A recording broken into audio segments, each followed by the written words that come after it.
दलित अधिकार केंद्र के माध्यम से ये मांग है कि आरोपियों को शीघ्र गिरफ्तार किया जाए। जो सुसाइड नोट में जो आरोपी हैं उनके खिलाफ हत्या में मुकदमा दर्ज हो और उनको गिरफ्तार किया जाए।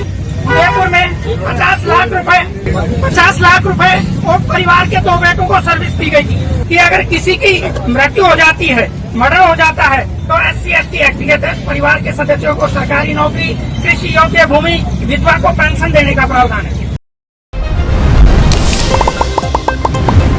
इन उच्च अधिकारियों ने किस राजनेता से बात की, किस पुलिस प्रशासन के अधिकारी से बात की, क्योंकि यह पूरी संभावना बन रही है कि जैसे ही सुसाइड का मामला सोशल मीडिया पे आया, प्रशासन की नजरों में आया, पुलिस की नजरों में आया, वैसे ही संबंधित अधिकारी अपने बचाव के लिए मुख्यमंत्री से, CM से, डिप्टी CM से, चीफ सेक्रेटरी से और भी जो पुलिस प्रशासन के आला अधिकारी हैं उनसे संपर्क निश्चित रूप से किया होगा। जो जनप्रतिनिधि है, विधायक है, अपने आप को जो राजनीति के आका समझते हैं उनसे संपर्क किया होगा। तो साक्ष्य के रूप में जितने भी पुलिस प्रशासन के अधिकारी हैं इनके कॉल डिटेल निकालना साक्ष्य के रूप में बहुत जरूरी है और जांच में उसको सबूत के रूप में उसको शामिल करना बहुत जरूरी है।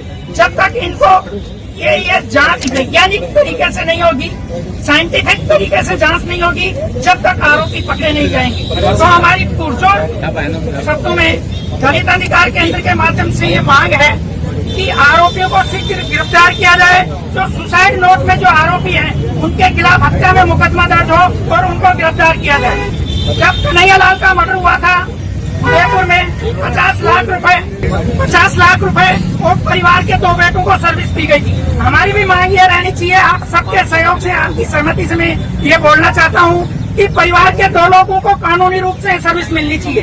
पहले तो अनुकंपा के आधार पे और दूसरी SC/ST एक्ट के आधार पे, क्योंकि इसमें प्रावधान है, SC/ST एक्ट में प्रावधान है कि अगर किसी की मृत्यु हो जाती है, मर्डर हो जाता है, तो SC/ST एक्ट के तहत परिवार के सदस्यों को सरकारी नौकरी, कृषि योग्य भूमि, विधवा को पेंशन देने का प्रावधान है। तो एक का नहीं 2 को सर्विस मिलनी चाहिए, अनुकंपा के आधार पे और SC/ST एक्ट के आधार पे। ये जो हमारी मांग है ये हवा में नहीं है, ये कानूनी मांग है, जायज मांग है, संवैधानिक मांग है। जो SC/ST एक्ट में प्रावधान है उसके तहत मांग है। तो हमारी ये मांग सरकार से बिल्कुल हमारी है, एक की नहीं 2 की मांग करनी है।